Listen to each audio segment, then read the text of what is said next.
If your model doesn't consider the impact of laser caress when they design their crew and when they play, then it's going to have a significant impact.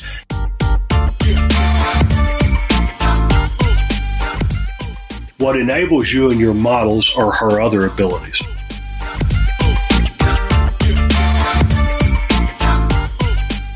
And I was fascinated to hear that you typically bring them both because they're expensive and they both fit similar roles.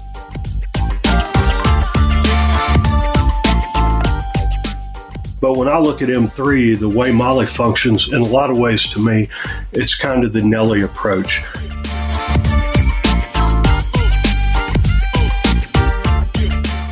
Do you ever find yourself using the effigy with the upgrade that allows him to turn into the emissary?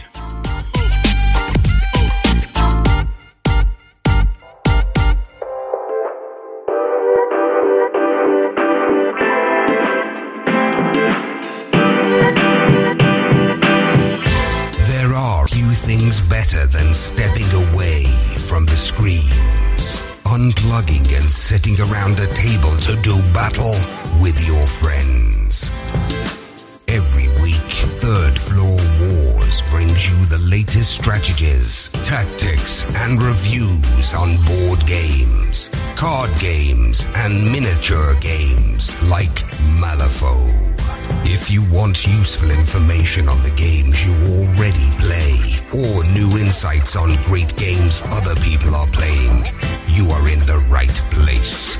Craig and Ray welcome you to the Third Floor and the Tabletop Talk broadcast. Craig here on the Third Floor. Today we're going to do a deep dive into the Resurrectionist Master, Molly, and how she and the Forgotten Crew work in Malifaux 3rd Edition. Now, my guest today is Steve Bynum. He's an accomplished Resur player here in the U.S. He's been out on the West Coast for a good bit, but we have mutual friends. Owen Best out of the DC meta is a good buddy of mine, and Steve also knows Owen. So even though Steve and I have never really met before, we've rubbed elbows, and I think Steve is a fan of that meta up there in Maryland as much as I am. So, Stephen, welcome to the Third Floor. Can you give our listeners a little bit of background of you as a gamer, specifically, with Malifaux, and what brought you to Resurs? Sure. Thanks for having me on, Craig. As far as gaming as a whole, I go back quite a ways. I was a competitive Warhammer player for a number of years. Early 2000 era, won a number of grand tournaments, went several years undefeated in GW's grand tournaments around the 2003-04 timeframe. Had kids due to kids in career, kind of dipped out of gaming as a whole for a while. Then finally, once my son had got old enough to get interested in gaming, I started looking around at some games after the great death of Warhammer. Initially, I was looking at Kings of War and came across Malifaux as I was looking at models to use as spirit host for Kings of War. Nice. I came across a number of Malifaux models, ended up ordering a few off of the War Store, found a few other models. I was like, hey, I can use this for something. I can use this. By about the third set of Malifaux models I was buying, I said, I should really check out the rules. What the models are. Maybe there's something to this game. So I downloaded the rule book. I got online. I started looking around at groups on Facebook. Came across the Capital City area group. I travel out there a lot for my job. Owen had recently made a post on there talking about game nights that he hosts. I hit him up, got him to do a demo for me. That was maybe a year and a half ago, and that was really it. That was all she wrote. At that point, I was in wholeheartedly. Yeah, it's a hell of a game, man. And though I didn't play Warhammer Fantasy, a lot of those DC players came from fantasy. And what I hear from them is, really that depth is something that they couldn't find anywhere else, but they did find it in Malifaux. I'd experimented around with some other games before I had pretty much quit gaming. I'd done War Machine, a few other games as well. In a lot of ways, when I first looked at Malifaux, it kind of reminded me of how Warcasters function in Malifaux, or in War Machine rather in Malifaux, but of course you've got that level of depth and complexity across your entire crew instead of just with one model. I really enjoyed that aspect of the game. Oh, that's cool. That's cool. Yeah, it's a good game. I'm really anxious to see how Third plays out. The games of Third I've played, I've been real happy with it. Because I think part of what attracts you and I to the game ends up being a little bit of a barrier to new players. I'm not sure that a lot of new players come in with the same mindset you did, where you were looking for something that's got that depth and complexity, and is going to make your brain hurt a little bit, and also allow you to be competitive, knowing that the better player, generally speaking, is going to win the game as opposed to the person who has the hot dice. So I'm hoping that we find a nice medium here with Third Edition, where we can, it takes care of you and I, but still allows us to grow, because I've played a lot of games, and there's no game that for me that comes even close. But enough about us. Let's talk about Molly and the Forgotten Crew. So what I want to do, Steve, is I want to kind of dig deep into really not only Molly, but the crew, because, before you could just with second edition, you could really just dive into the master, because really the rest of the crew is going to be, pretty variable. But now with the keyword system, I think you have to talk about the crew, the master and the keyword together.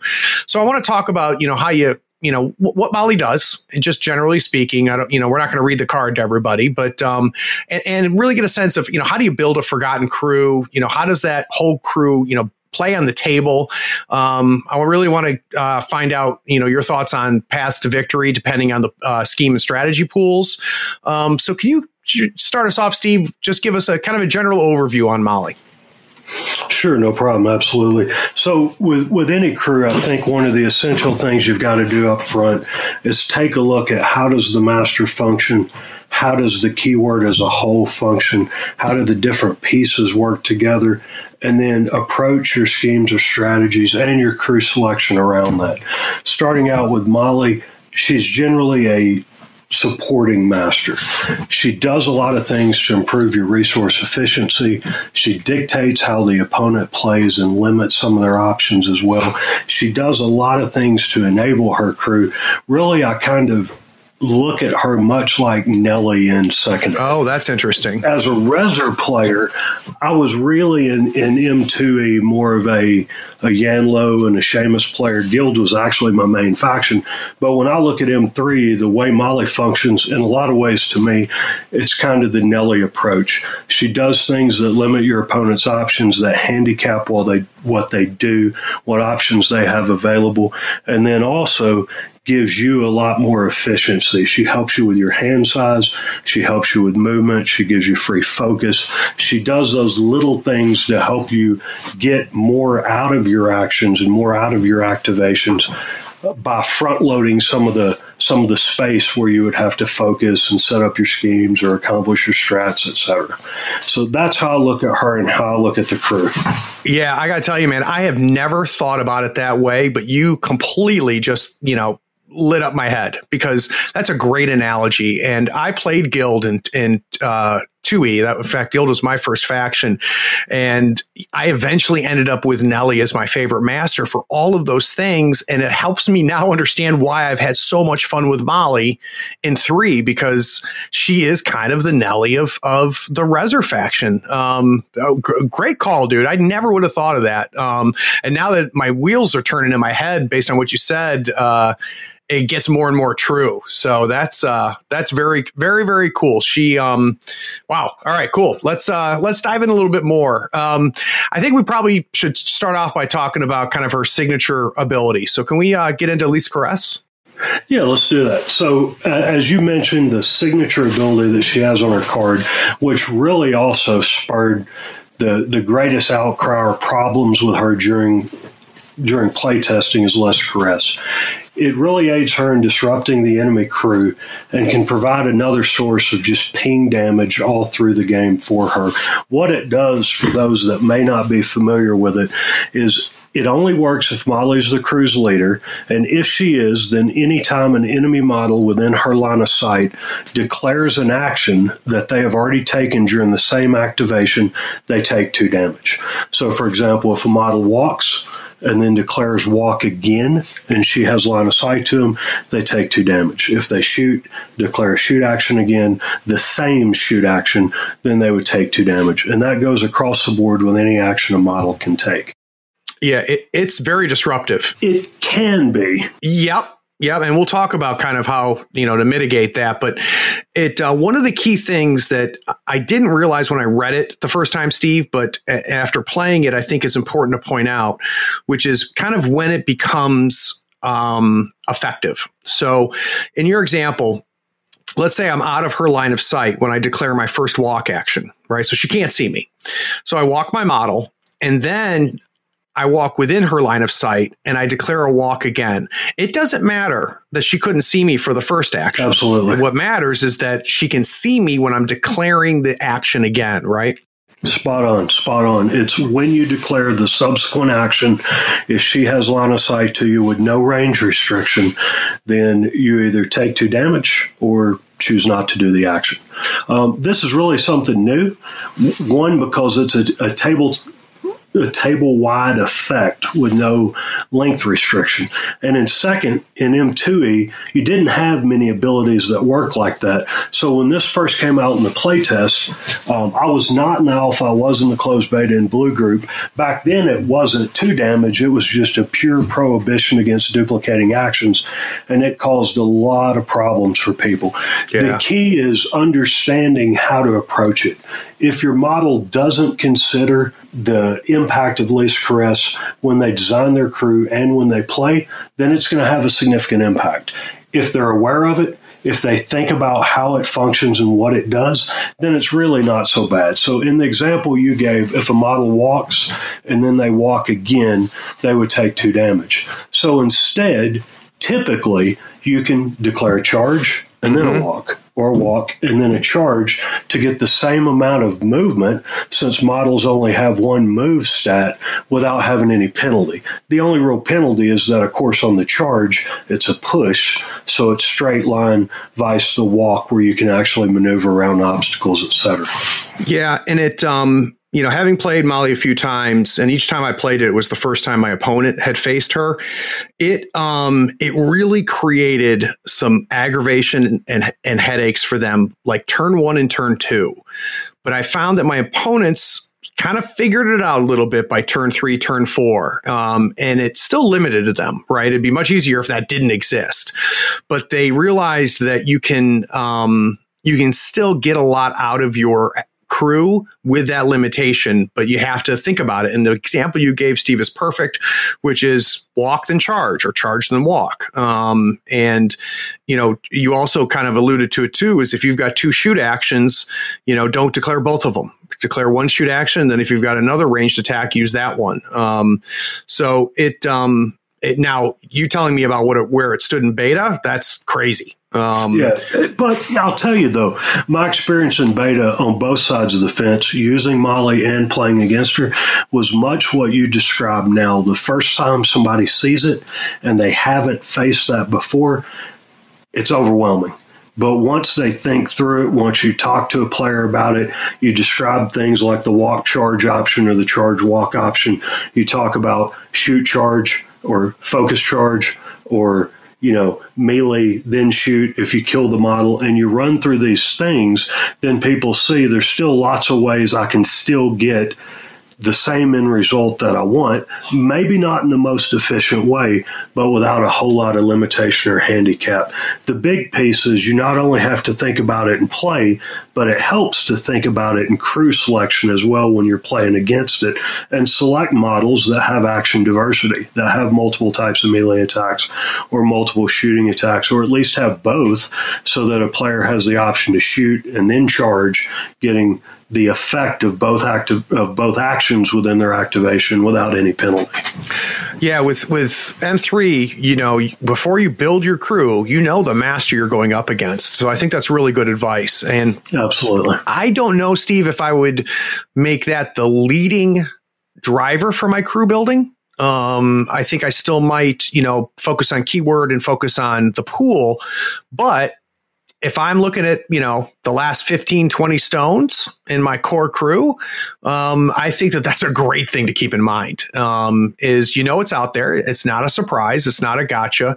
And, our deep dive, I think, is going to be great for the Reser players out there.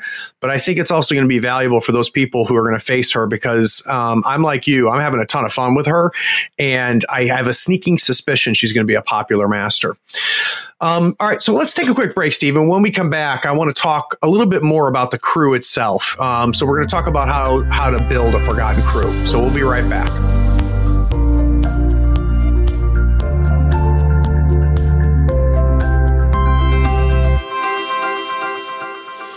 Howdy folks, Craig here. Now, if you love gadgets as much as we do, you're going to love the new Third Floor Wars Gadget Bundle from Schooner Labs. Branded with the logo of your favorite podcast, it comes with 2 measuring multi-tools, a compass stepper for those tight and important movements, along with a compact dashboard to track your turn, strat, and scheme scoring, along with your soul stones and pass tokens. It is the perfect bundle for anyone who plays Malifaux or just wants to look cool while doing it. The link is in the show notes. Check them out and help support your favorite gaming podcast.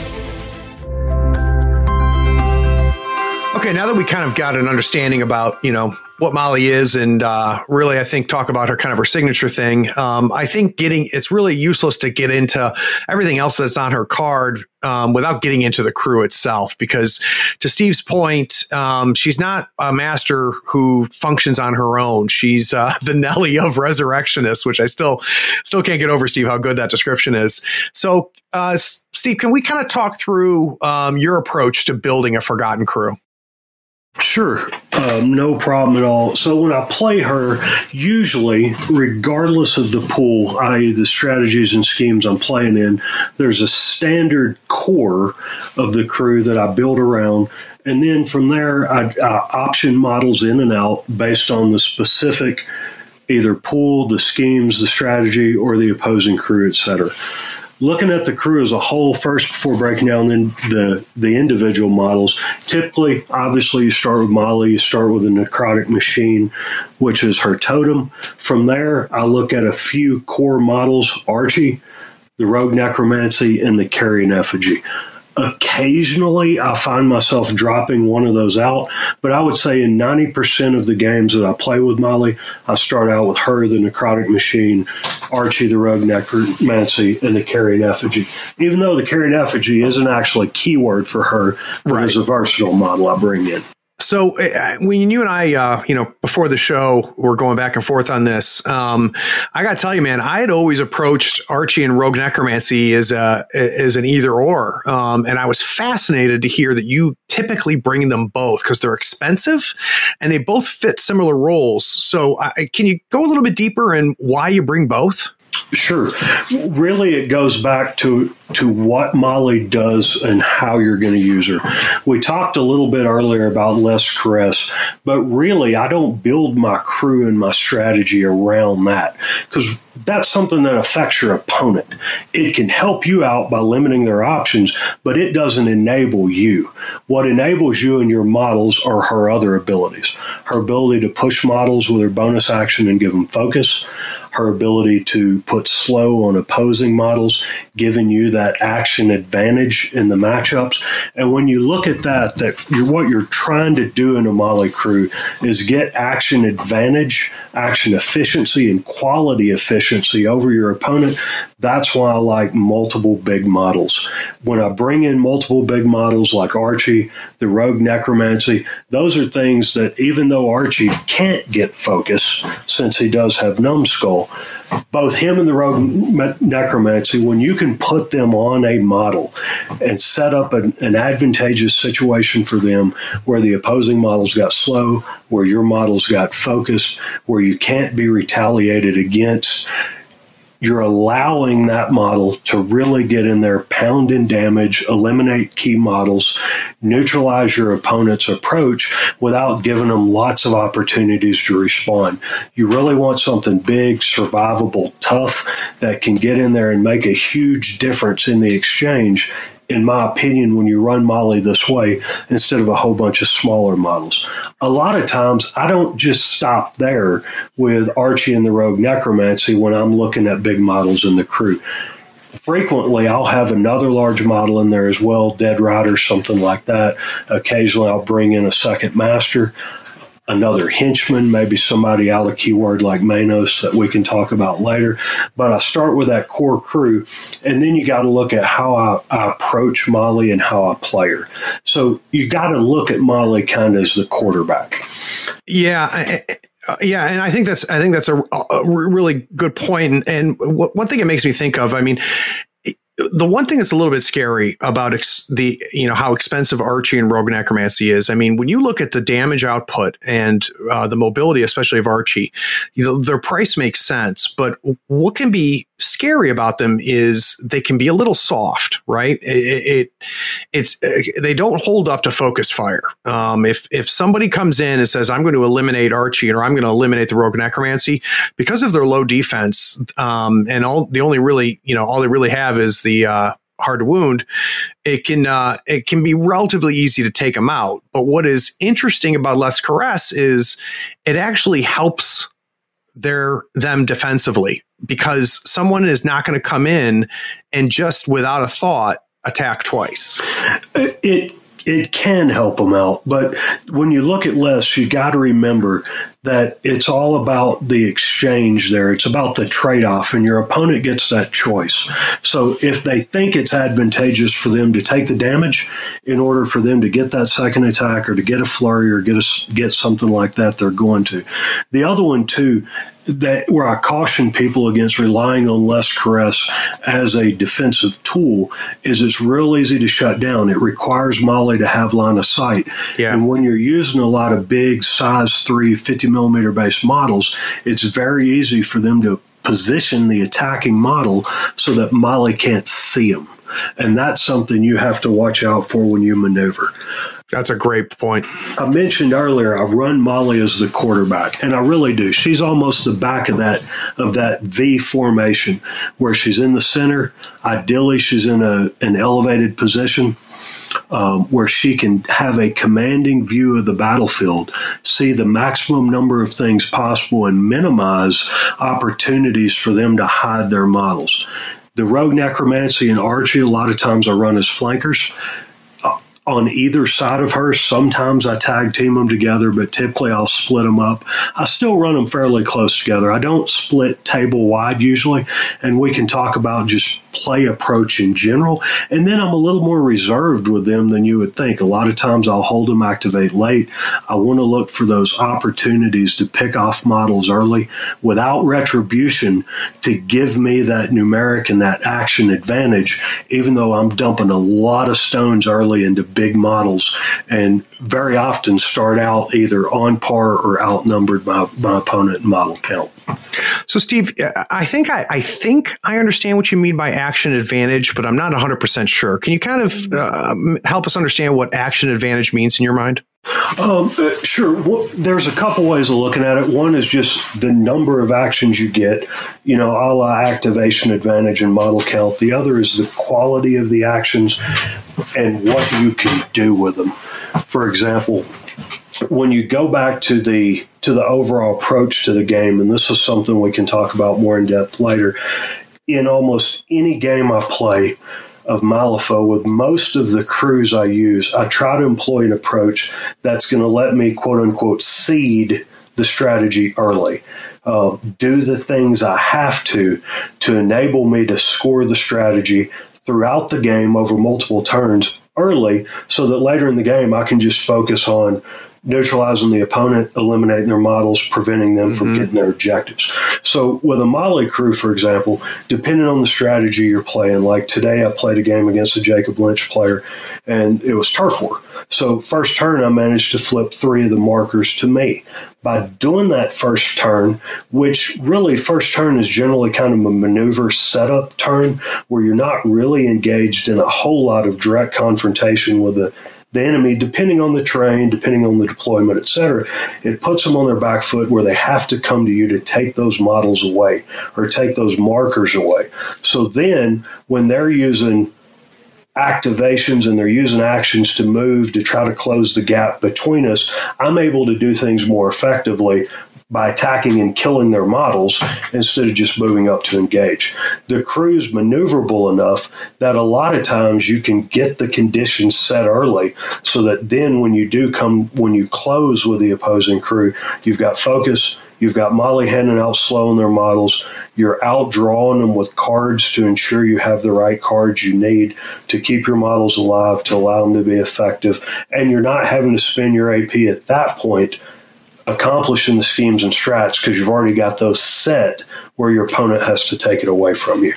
All right. So one last thing about the this dynamic duo of yours. You mentioned the effigy. You mentioned the necrotic machine. At surface, it seems to me like you're bringing them in to help keep the big boys alive with the heals. Am I thinking about that right, or is there something else I might be missing? No, absolutely. I mean, obviously, the necrotic machine you get for free because he's your totem. He does a lot of great things too. His ability to hand out poison. He's got a good melee attack that gets good damage. His bonus action that lets him heal is the main reason you have him. But then also he can stop people from using soul stones within a 3-inch aura, which makes your beaters more effective. The carrying effigy, you're absolutely right. The number one reason the effigy is in my list is just for his ability to heal, to keep Archie, to keep the rogue necromancy. Really, when you look at the crew as a whole, pretty much everything I play in the crew, with one or two rare exceptions that are option pieces I bring in, are undead models. So the carried effigy can help keep them going and keep them upright so that they're being effective. Coupled with things like Archie's fading ability, which anytime he discards a card allows him to heal, which of course you're going to trigger anytime he flurries, sometimes if he gets the push from Molly, etc.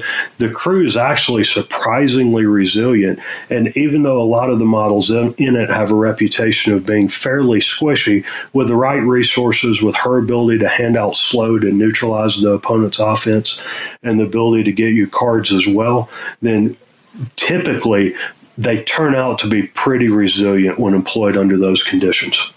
Yeah, I can tell you, she is not, I think, the easiest master in the Resurrection to play.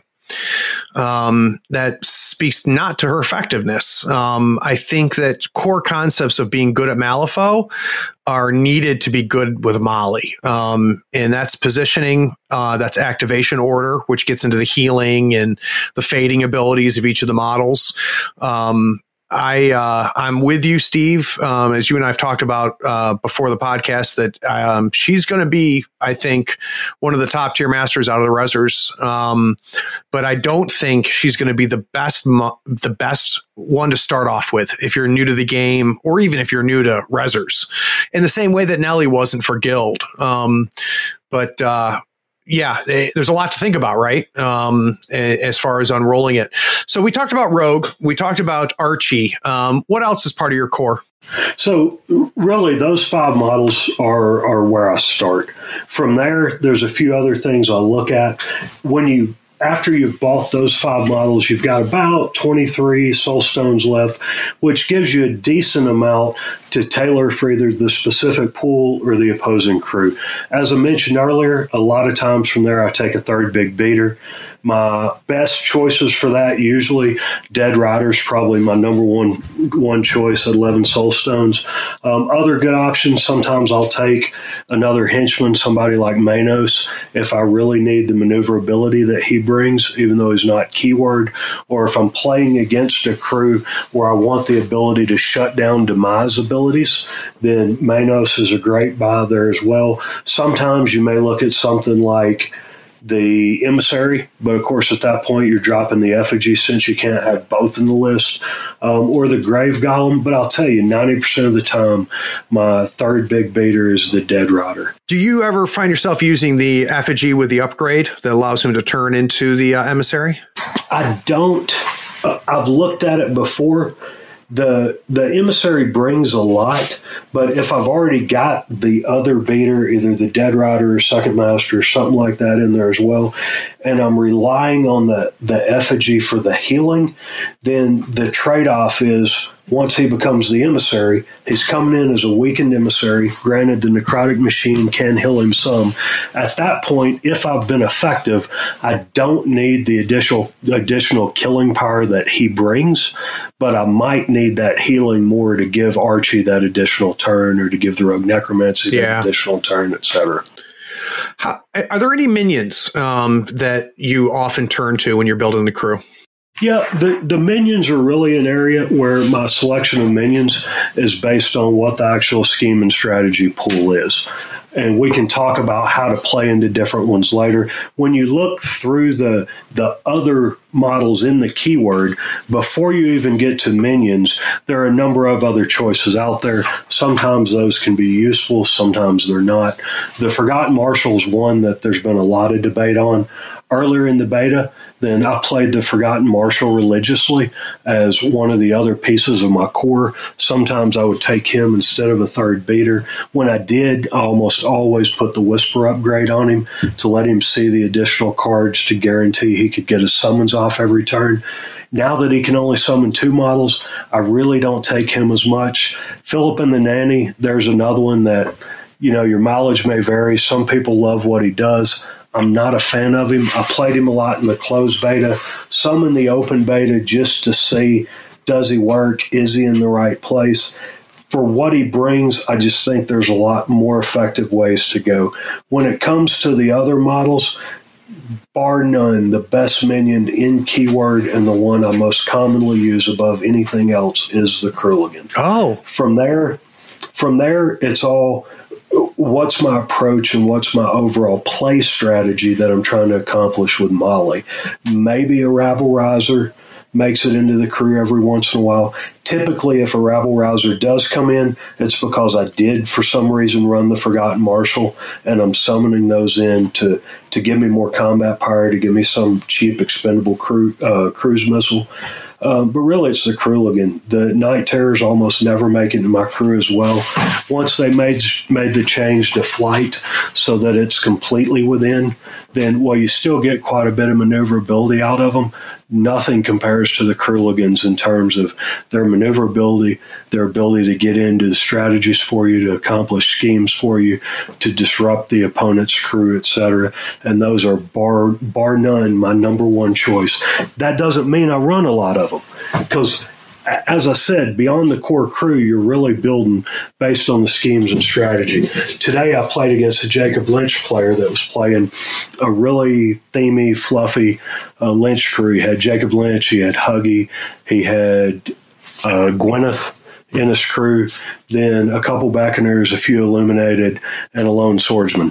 We were playing corner turf war with a number of different schemes. I had one Krulligan in my list. Wow. The one Krulligan was there because with his by your side ability, that's enough that with my other keyword models that I had in the crew, Archie, Molly, etc., he could teleport to them, tag a turf marker real quick, then do something else, and then immediately next turn, pitch another card, teleport to the other side of the board to do what you needed there. Now, if I'm playing a game like Plant Explosives, then I'm going to run more than one. Mm-hmm. But in today's game, based on the scheme and strat pool we had, one was enough. But really, the Krulligans are it for me as far as the minions are concerned. They're so good for their stones. Absolutely. You read their card, you go, okay, they're fine, and then you see their cost, and you go, oh wow, that's a lot for that cost. Some of their abilities have a bit of a opposing feel to them. Some of their abilities say stay away from everybody. Some of their abilities say you want to get close. But that in practice felt flexible to me, which I liked. Sometimes I was putting the Krulligan in there to disrupt, and sometimes I was, running schemes with them. So I'm with you on the Krulligans. I've not run the Night Terrors yet. So I'm interested to see, your point about them, whether they're going to be useful or not. I have struggled with Philip and the Nanny. So it was interesting to see that, you really gave him a run. And boy, Philip and the Nanny read so good to me on his card, but I've run him in 2 games and I don't know if I'm going to bring him again. Yeah, he's really a model that, much like you mentioned about the Kruligan, and my mileage is a little different with the Kruligans, but I see a lot of conflict in him. The good is he's manipulative, he's got deadly pursuit, he's chatty, he can damage enemy models within 6 when they gain focus. So if they're trying to get around less caress by doing a concentrate action first and then doing an attack, potentially he can do damage to them from that. He gains the benefits of other people's fading abilities when they're around him. He also has one more question, much like Molly, and the 6-inch aura that forces enemy willpower duels whenever somebody wants to take a non-walk action. And that sounds like a lot of things, but then when you look at it, okay, for the manipulative to be effective, I've got to activate him late. Yep. If I'm activating him late, then I'm not getting the effect of any of those other things. Exactly. If boring conversation is going to shut down interacts or at least hurt their ability to do interacts, he's got to be in the middle of the table. Yep. And aside from manipulative, at that point, with defense 4 and no heals and no other defensive mechanisms, not even hard to wound, he's not going to be survivable enough. He may have deadly pursuit, but he's got this huge base and no way to get around real good. When I see the conflict of all the things on his card, how they work at counter to each other, and then aside from perhaps one more question being another source of handing out slow, there's nothing he does that really synergizes with the way I play the crew. Now, a lot of people are going to make the argument, what do you mean he doesn't synergize? He's getting all the fading abilities. Anytime they get one, he gets one. So he can push, he can heal, he can do all these things. But a lot of times for Philip, it seems to me like he's doing all these things, but it doesn't really accomplish anything. Yeah, I thought the same thing. I mean, like I said, in Theory Foe, I was like, oh my God, how efficient is this, right? I mean, fading is efficient to begin with, but now, she's picking up or he's picking up, all of these fading abilities left and right. But when you get him on the table, positioning matters. So he's not getting nearly as much as you thought he was going to get. And your point is perfect, Steve. So yeah, he got focus. Well, now what's he going to do with it, right? And it's one of those models that didn't survive the first punch from the opponent because I couldn't figure out what to do with them. I'll be interested to see, because when we're recording this, we're still at the end of beta before release. It'll be interesting to see if anything happens, full release. But I hope something gets touched up because I love my Philip and the Nanny model. I like how I painted him, but yeah, and I liked him in second. I ran him in Karai. Okay, yep. Not especially themey, but he worked great. I like the model. I think it's really cool and character and has a lot of character. But I'll tell you, and like you said, unless they make some changes between now and when they actually publish, there's only maybe 2 occasions I could see playing him now.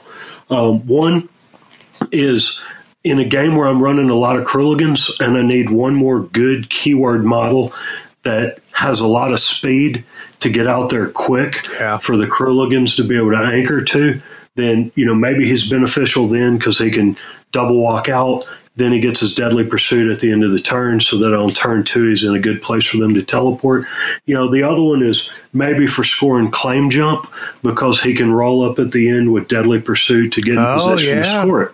But I'll tell you, with the exception of that, and then you got to keep him alive for the rest of the game so you can get that other point. With the exception of that, if I'm just using him as an anchor, I'd much rather just have the rider in my list and have him taxiing something like the necrotic machine to the other side of the board. And then the Kruligans can use that to teleport too. Yeah, no question. So, Steve, you mentioned Karai. You played her in second.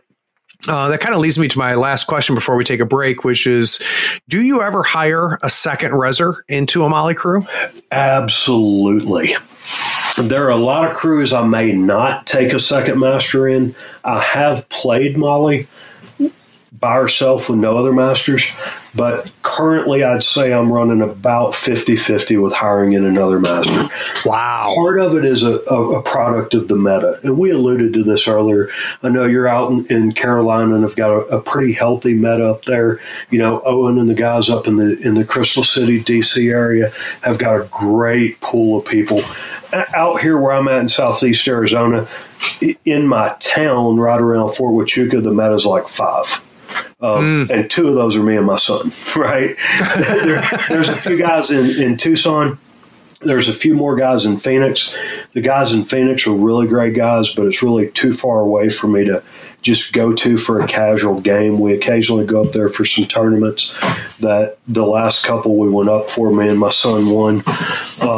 But nice. In this area, there's not a whole lot. So really, there's only 1 or 2 guys I play against frequently. And the number one guy I play against the most is a pretty much exclusive 10 Thunders player that, as of M3E, is completely in love with Samurai and Fuhatsu. And when you're looking at models that are armored, that's one place that, in my opinion, the Forgotten Crew struggles with. You've got some good high min damage models like Archie or like the Rogue Necromancy, but they struggle against armor too. So most often when I do bring in another master, it's to deal with things like that. It's to deal with crews that bring in a lot of armor or bring in shielded or something like that. And then there's 2 places I reach. I either reach for Karai because of the tools that Karai can bring into a game with Akirio, and the tricks you can play with suicide bombing Akirio in on a turn, having her die, resummoning her so that you can get her out there twice. You summon her first turn, you suicide her in on turn 2.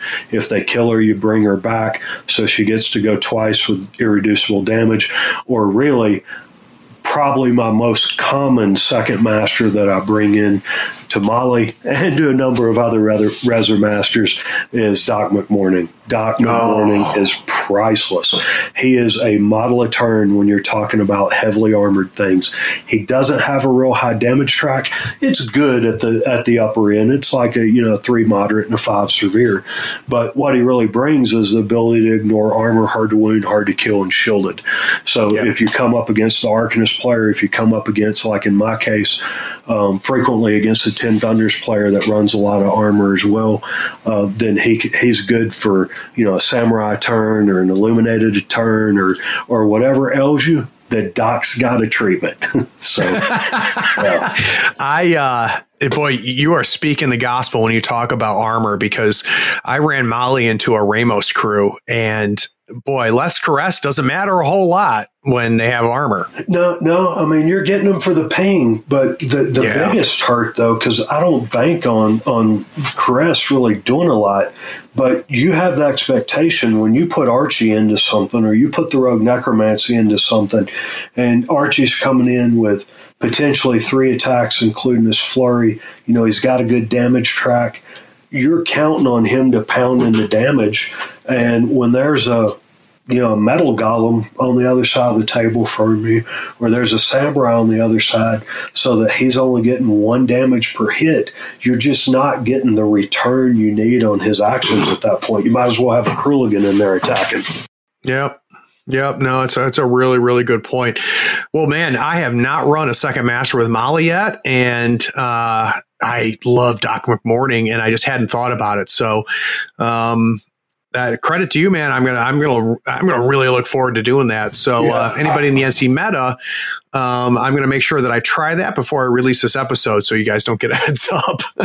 but what we're gonna do now, we're gonna take another quick break. When we get back from this break, I want to talk to Steve a little bit more about kind of building to the pool, because one thing that makes Malifaux very unique is that you build your crew with a lot of knowledge about what might be hitting the table. You know what the victory conditions are going to be, and you know what the deployment's going to be, and you know what the opposing master is going to be. So I want to really kind of mine Steve's mind a little bit and understand that more. So we'll be right back.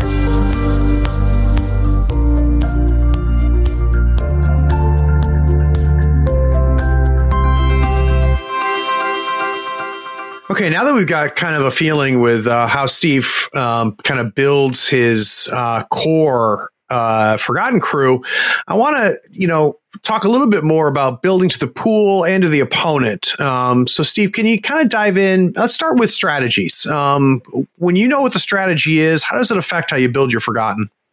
Considerably. As I said earlier, really, there's a core crew that I work with. And after you build that core crew, you've got about 23 stones left. So almost half of your allotted stones is really where I start tailoring for what the strategy is and the schemes are. Up front, I think Molly is competitive in almost every pool. Maybe the one exception for a lot of Molly players might be Reckoning, because a lot of Molly players tend to play her with a lot more minions than I do, whereas I favor a much more elite version of her crew. But aside from that, I'll take Molly into almost any strategy and any scheme pool. Just off the top of my head, let's look at Plant Explosives. We can talk about it.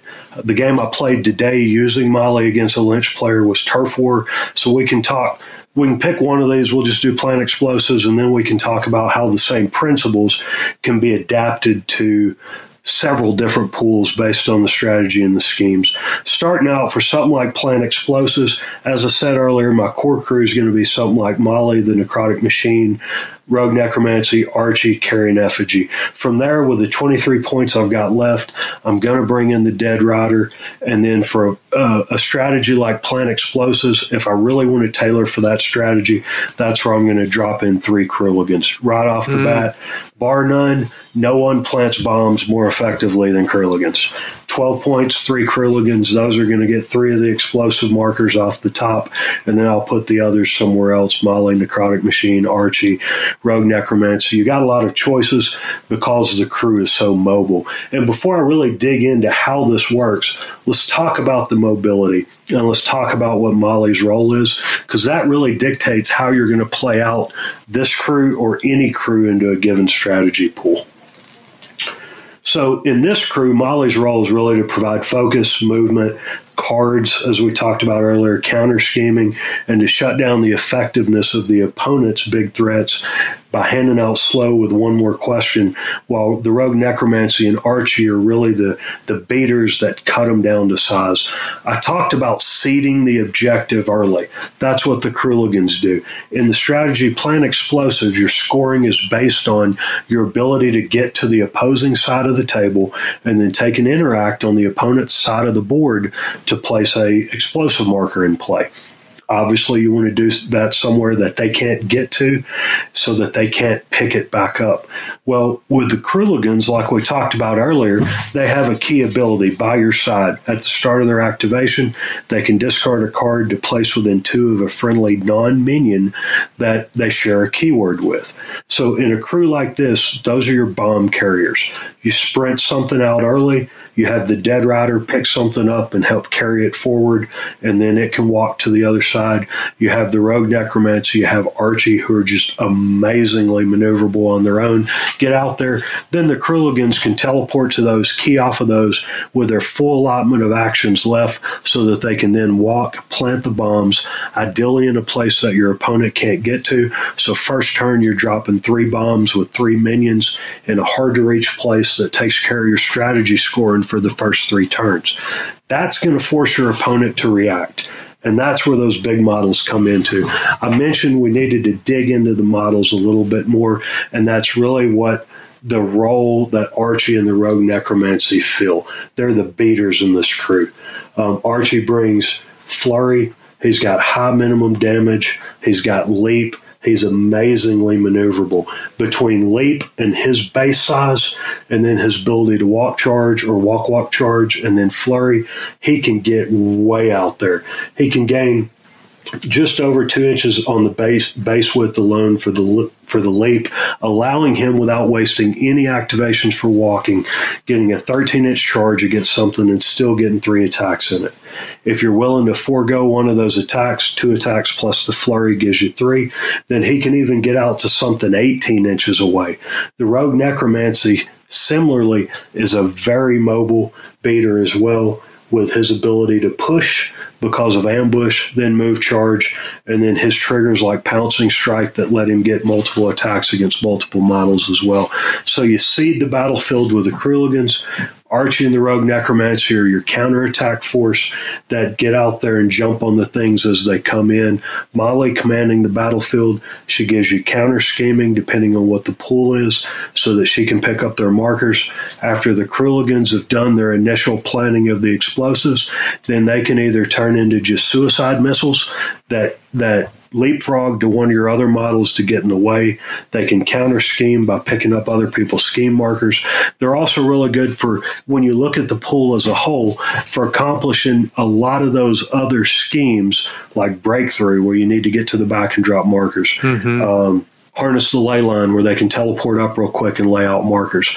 And they can counter scheme your opponent. They can get up there and with their bonus action, take away your opponent's markers as well. Search the ruins. When you look at those things, you want to have the tools in there so that I can scheme, I can counter scheme, I can also neutralize my opponent's threats, ideally as efficiently as possible, which is where things like the Kruligans come in, because they can teleport up there to accomplish it for me. At the same time, when their fading ability, they can remove an opponent's scheme marker. So if they're doing their own harness the ley line, if they're doing their own search the ruins, when you're teleporting away from that spot, you're claiming their marker. You're going to the place you need to put your marker, then you've still got your full complement of actions left so that you're able to do a lot of these denial moves without even having to spend the actions to do it. So when I look at that kind of crew and I look at that kind of approach, that's why I would build something like that to play into that. As before, the effigy and the necrotic are really the healing engine to keep the big guys alive. And then the rogue necromancy and Archie are there really just to do that beat down and start removing models to prevent them from being able to counteract the plays that you're making. Yeah, because of the Kruligans' ability to efficiently get to where they need to drop markers and their ability to remove markers, I would think, to your point, you're always going to bring one, but how many you bring, I think, is probably going to depend on how scheme marker heavy the pool is. Even if you're not going to take the schemes that require scheme markers, you may want to have those Kruligans in place to remove the markers if your opponent picked it, right? Typically, I don't go that direction. A lot of times I'll have one in there regardless, because even with a different strategy, say turf war, for example, the ability to teleport over, have your full complement of actions, run around the back of a marker and flip, it's great. But if I'm looking from a pure denial counter scheme for things like harness the ley line, breakthrough, search the ruins, etc., then Molly by herself can pick up those markers. At that point, you really don't need more than maybe one Kruligan for a counter scheme roll. The only time I'm really going to bring three is for something like plant explosives. The rest of the time, one or two is probably all you need, because they're hard to chase down and there's so much efficiency in how they function that you can get the counter scheming and denial from them at the same time you're using their ability to get them where they need to be to do the scheming for you. Very interesting, and that was obviously not my first thought, and that makes a lot more sense. Do we want to dig into corrupted idols a little bit? I'm interested to hear how you build into that. Yeah, let's go there in a second. But let's talk about one or two other things first real quick, please, if you don't mind. So when you're looking at something like this, especially with the Kruligans into this type of pool, then you're obviously telegraphing what you're doing. I mean, it's not going to be any surprise to your opponent once you reveal crews and they see that number of Kruligans and they say you lay the bombs out, what your goal is. So building the deception into your deployment and into your first turn is a key part of the success, because you are telegraphing so much just in terms of list design and list development. A lot of times I try to counter that in deployment by the way I split my crew up. I almost never, okay, you can't say never, but I very, very rarely do I ever use From the Shadows with the Kruligans. I was going to ask that. When you use From the Shadows, you're giving up their ability to interact first turn. And so much of my strategy in most of the strategies is based around, as I talked about earlier, setting up the conditions for me to score first turn so that turns 2, 3, and 4, where my opponent's having to spend actions to accomplish their schemes and strats, I can instead shift back to the M2E kill first, scheme later approach, right? While they're trying to catch up. So with something like the Krooligans, I don't want to do from the shadows because I want to be able to get those bombs out. The good thing is the Krooligans are a great part of your deception plan and deployment because most likely you're going to end up pitching cards to use by your side anyway. So you can put them wherever you want, and you can build one half. Like if you have to split your crew for the deployment, you can build one half of your crew really large. 3 Krooligans, Archie, Rogue Necromancy, Effigy, all in one crew with something like just Molly the Rider and the Necrotic Machine in the other. And a lot of people's tendency is going to be, well, wow, he's got 6 models in that side, and it's Archie, and it's the Rogue Necromancy. I've got to see where those go. Where that's not really accurate, because with the Krooligans' ability to teleport where you need them, as long as you've got the right model, then it doesn't matter where you put them. So you can seed those things out early if you're deploying that half, or you can use them to weigh one half of the board to stack it more heavily to try to incentivize your opponent to go over there, while the Rider just taxis somebody up on the far side. The Krooligans go out, they do their business, and then you're set from the beginning. Corrupted Idols is a whole different ballgame. I think the things that are the most similar when you look at the strategies for a Molly crew are the way you play Plant Explosives and Turf War.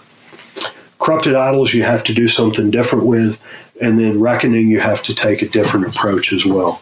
With Turf War, even though you're not planning explosives, you're doing the same type of approach where you're trying to get models out there first. You're trying to get out there early to flip as many of the Turf War tokens or markers to you as possible, and then pull back or into a sheltered position so that you don't have anything that can easily be picked off to give them the free marker flips. So you can play it real similar to how you play Plant Explosives, where first turn, Molly can use her push to push somebody up.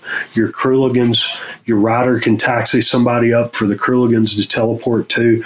Archie can leap somewhere and then double walk so a Krooligan can teleport and then flip the markers. And then you just pull more towards the center, depending on where the board is, so that you can get Molly in there, be disruptive, hand out slow, and just start tag teaming their models with your big stuff to pick out key things. With Corrupted Idols, it's a whole different game, because then you're really looking at the maneuverability aspect balanced by the survivability aspect. Earlier we talked about that, and you can make Archie survivable, you can make the Rogue Necromancy survivable if you've got the right tools in your list. But all the rest of these models that you're relying on to do your schemes, to do your strats in something like Plant Explosives or Turf War, and then schemes like, Breakthrough, Harness the Ley Line, Outflank, Search the Runes, et cetera, are not very survivable when you're talking about soaking 3 damage in order to push an idol. Corrupted Idols is one of the few strategies where I still find myself going back to the Forgotten Marshal over and over and bringing him in as an option piece as well. The other thing you can do there... Talk to me about that. That's interesting. Sure. So the Forgotten Marshal, with the more recent changes to him between the last 2 versions of the open beta, the big change was he's no longer an unlimited summoner. Originally, with his bonus action, he could summon a model per turn for potentially all 5 turns of the game. So in the last update, they gave him a summon upgrade to bring him in line with all the other summoners, where their ability to summon models is pegged to the number of upgrades you can have in place. And he can only have 2 in play. What I like about him for Corrupted Idols, though, is he's bringing in sacrificial pawns that, while they can't interact the turn they come into play, you can have somebody first turn already in your list, like a Krooligan or a Night Terror or something like that. I prefer a Krooligan, who can get out there and push a marker while he is starting to build your bench, as it were, by summoning in the models that are going to start pushing the corrupted idols around later. Maybe I'm not going to bring 3 Kruligans into my list. Maybe I'm only going to have 1 in my list. And then I'm going to have the Marshal out there bringing in additional Kruligans or bringing in rabble-rousers. If I bring him in, as I mentioned earlier, I'm going to kit him out with the Whisper so that between your starting hand, the cards that you get to see from Molly's card draw, both with her front of the card ability, Gorgon's Influence, which potentially can net you a ton of cards if your opponent's not being careful, and then her ability to draw cards with Lost Knowledge, you're going to see enough cards between that, your starting hand, and the Whisper that he's bringing in those expendable models that he can summon in a model on turn 1. Turn 2, that's the Kruligan that's going to teleport over there, kill itself, pushing the idol, and that's returning his upgrade to my upgrade pool, while on turn 2, he summoned the model that's going to teleport and push the idol on turn 3. So by killing off his own models, he can recycle those upgrades to give you a continual stream of fodder that if it's things like Kruligans, can use by your side to teleport to whatever part of the board they need to, as long as you've got an appropriate anchor nearby that they can then push the marker for you or the idol for you, and you don't care if they die because they didn't cost you nothing but 7, 8, 9, 10 whatever of crows. I'd have to flip his card over to look, but from memory it's maybe a 7 or higher to get a Kruligan. So that's when I'd bring the Marshal in. I also like to keep the healing in there so that if I am forced to use some of my more mainstay models to push the idols, I can then top back off. Archie actually makes a pretty good idol pusher. Oh. He's real maneuverable. Between leap, the additional distance that you gain from his base width when he leaps, and then his walks, he can get pretty far, and he's got a ton of wounds. Yeah. And then, you get a chance to get him to attack something. He discards a card for flurry. He's got his built-in heal from his fading ability. Manos is another one. I mentioned Manos earlier, and we didn't really talk about him beyond bringing him in to shut down demise abilities. Corrupted Idols is another strategy that Manos is good for. He's got a lot of healing built in with his regenerate ability. He's got leap as well. He can use stones. So much like your Kruligans and your other things, he can get out there really quickly, dump wounds into pushing an idol, and then gain them back pretty quick as well. A lot of it comes down to the schemes. When you look at your crew selection, not just the strategy, you've almost got a pretty template approach. Even with idols, if you look across these at the things we've talked about how you use the maneuverability of your crew, how you use things that multiply or augment their maneuverability, like the rider who with Ride With Me can also taxi somebody up, or the leaps, or even when we were talking about secondary masters at one point, we mentioned McMorning, how he can bring another push into the crew as well. And you're trying to just amp up that maneuverability so high on all 3 of those strategies that you can knock the strategy out really quickly, get your pieces in place, do your scheming incidentally, and force the opponent to have to react to you. That's excellent, Steve. All right, so here's the scenario. Are you ready? Awesome. Let's do it. USFO Tour, Masters next year, 2020, the first US Masters. You're on top table, and you look at the pool. I want to know what the strategy and some of the schemes are that make you just go, I'm going to win this thing, and I'm going to do it with Molly. What is your ideal pool? My ideal pool. Either Turf War or Plant Explosives, either one. Plant Explosives, as we talked about earlier, Molly can do really, really well. Plant Explosives is really going to force me to probably bring 3 Kruligans, though, and I prefer to play a much more elite-style crew unless I'm playing into that one. But either one of those, say Turf War or Plant Explosives, the schemes I want to see, depending on deployment, really. She can do most of the schemes. There are some schemes I just don't like. For example, in the game I played today against the Lynch crew, in this one pool, which is I'm going the opposite direction of what you asked me, was the terrible pool. In this one pool, I had deliver the message. We had assassinate, and we also had take prisoner, all in the same pool, which are 3 schemes I do not like at all, because they're schemes that force me to leave a model and sometimes a key model alive. Right? Now, typically, given the option, I'm going to gun for the opposing master, not just because it's the master, but a lot of times the master is a key component of somebody's crew. It's the focus of their strategy. It's the center point for how their crew works. Whether it's the beater or it's the supporter or the augmenter for their approach. So a lot of times I'm going to gun for the master. So something like assassinate, where I can't just kill the master in one round and I have to leave it alive for a second turn, I don't like. Deliver a message, for the same reason. You're letting them keep their key piece for the entire game, something you don't want to do as well. Same thing with take prisoner. With take prisoner, you got a little more flexibility, but ideally for me, the scheme pool doesn't limit me, and doesn't force me to rely on my opponent to do specific things. So I want to see things in there like outflank, because as maneuverable as the crew is, I can drop a couple models over there real quick, pop it off, I get my first point for outflank. You're never going to chase these Krulligans down, and then last turn of the game when I need them to, they can be right back over there doing the same thing again. Breakthrough, for the same reason, especially if we're talking about either standard deployment, wedge deployment, or flank deployment.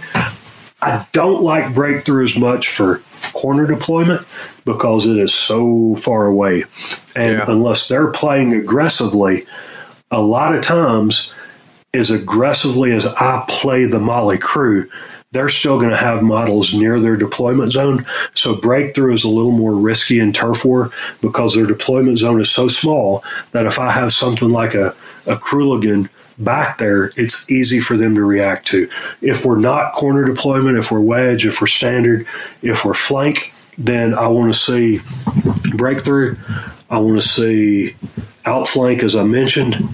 I want to see search the ruins, because that's something else I can set up early. I can set up first turn. Even though you can't score it first turn, I can set up the markers first turn so that I can score it second turn.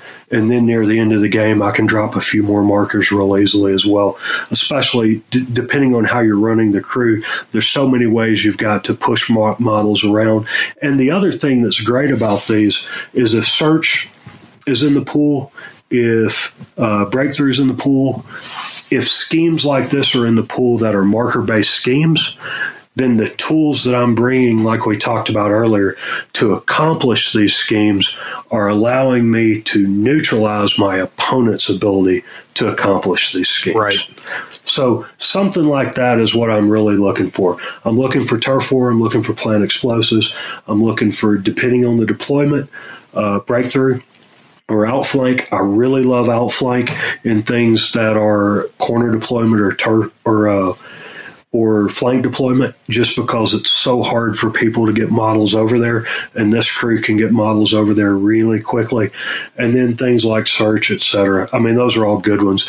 The last thing I want to see is the things we already talked about that force me to interact with the opponent to accomplish the schemes. Now, I'm not going to play a keep-away game.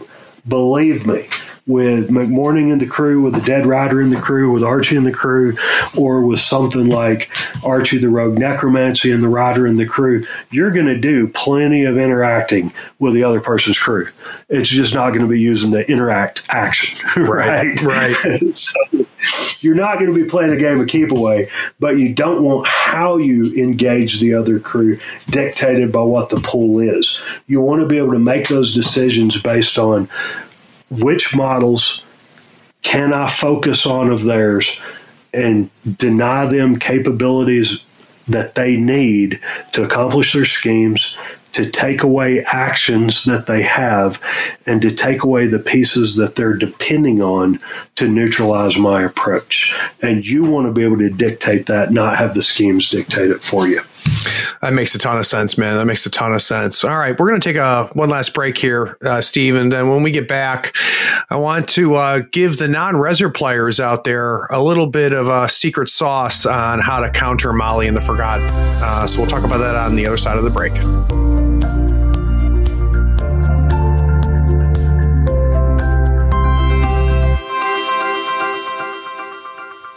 All right, so Steve, we got a good idea.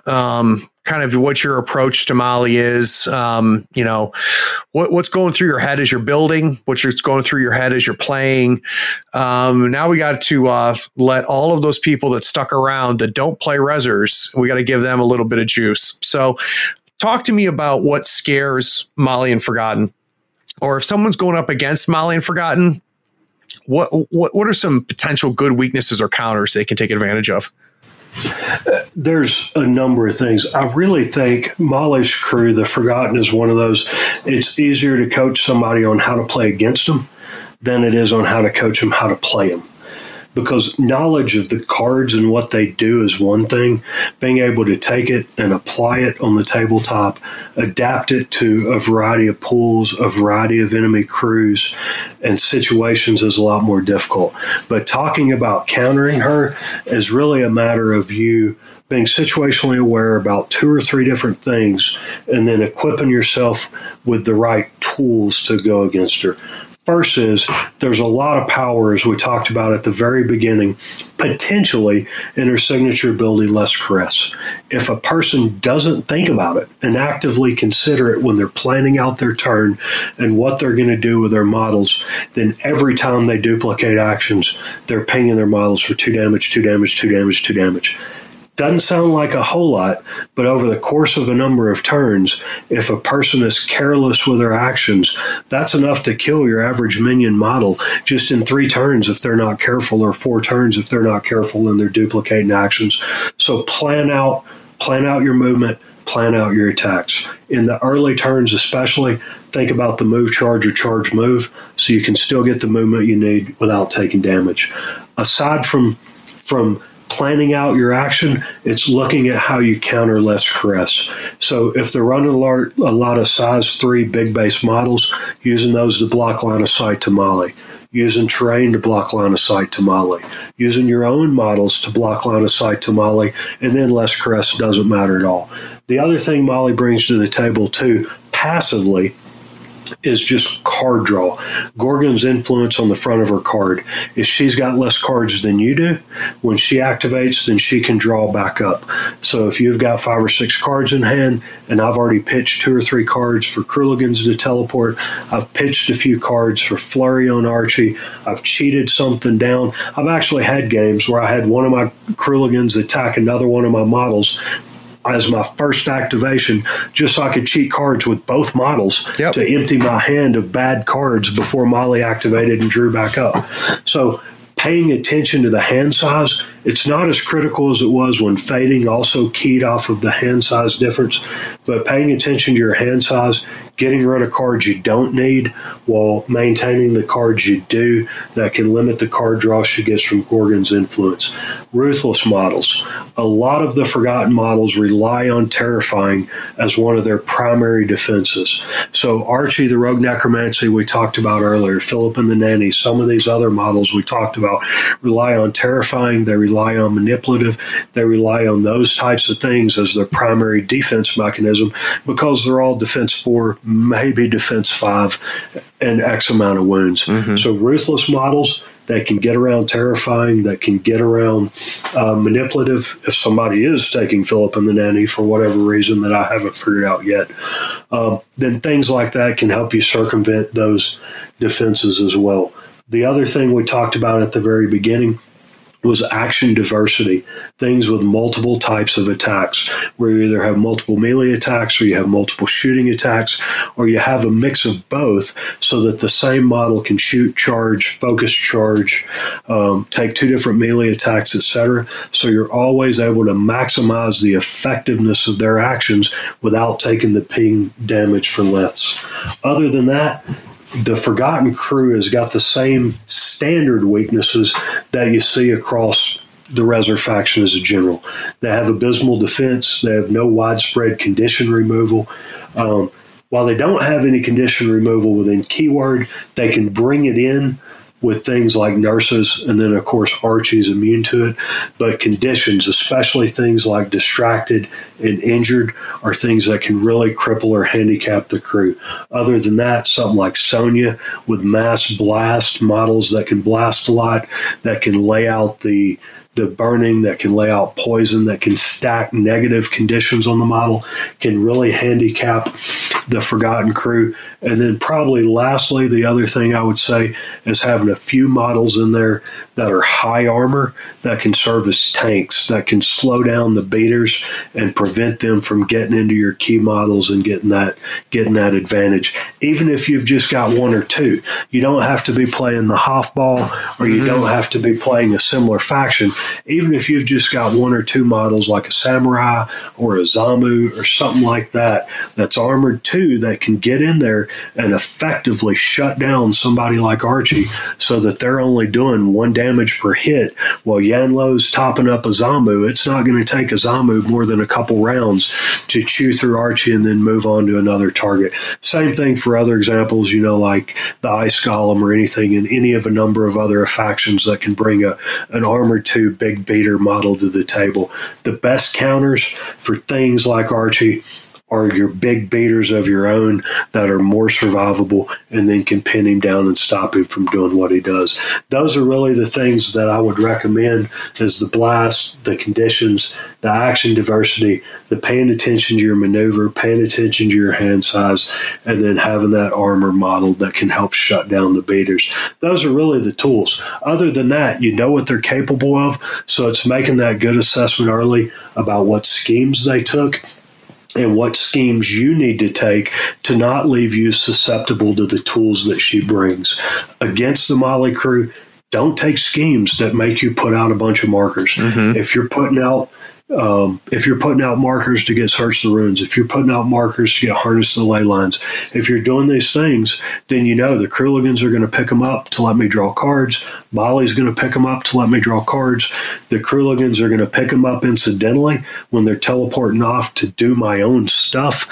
So don't take the schemes against them that Molly and her crew can do without having to dedicate any actual actions to do so, because then you're just even further handicapping yourself when most likely you're already going to be at a disadvantage because of slowing all the other things that her crew can do and the maneuverability that they have.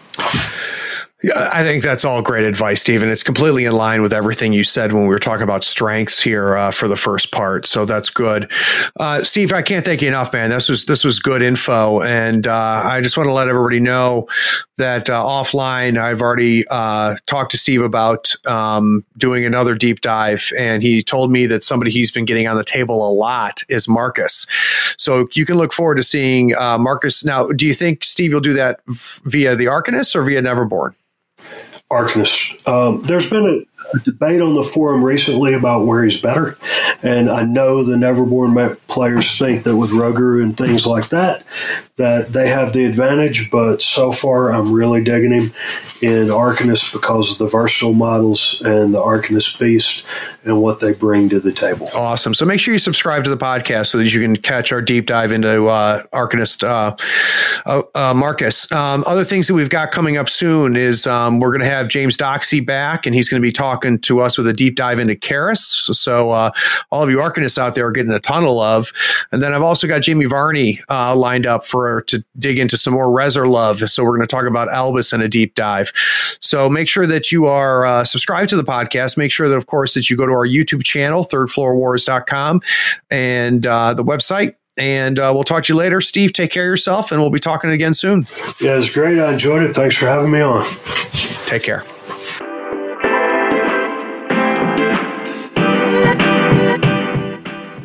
Thanks for listening. Be sure to rate and write a review on this podcast so we can find more people almost as cool as you are. Check us out on Facebook, Twitter, and YouTube by searching for Third Floor Wars. That's THIRD. We'll catch you next time on the Third Floor.